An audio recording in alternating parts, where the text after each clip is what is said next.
ये कहानी एक छोटे से गांव की है जहां एक पुराना और खंडहर हवेली खड़ी थी। गांव के लोग कहते थे कि इस हवेली में आत्माओं का वास है। रात के समय वहां से चीखने की आवाजें आती थीं। कोई भी वहां जाने की हिम्मत नहीं करता था। एक दिन गांव के दो दोस्त रघु और मोहन ने हिम्मत दिखाई और तय किया कि वे उस हवेली का राज जानकर रहेंगे। अंधेरी रात में सिर्फ एक लालटेन के सहारे वे दोनों हवेली की ओर बढ़े। हवेली का दरवाज़ा चरमराने की आवाज़ के साथ खुला। अंदर का माहौल सर्द था और हवा में अजीब सी गंध थी। वे धीरे धीरे अंदर बढ़े। दीवारों पर धुंधले चित्र और मकड़ी के जाले थे। अचानक एक बड़ा सा दरवाज़ा अपने आप खुल गया।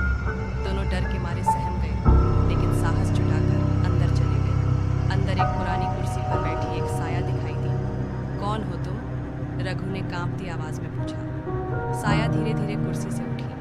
उसकी आंखें लाल जल रही थीं। उसने कहा, यह मेरी हवेली है। मुझे मेरी नींद से जगाने की हिम्मत कैसे की? ये सुनकर मोहन डर के मारे चिल्लाने लगा। अचानक वह साया गायब हो गई, लेकिन दरवाजे के पीछे से हंसी की आवाज़ आई। दोनों ने पीछे मुड़कर देखा तो एक पुराना चित्र दीवार पर लटक रहा था। उसमें वही साया दिख रही थी। डर के मारे दोनों भागते हुए बाहर निकले और गाँव वापस आ गए।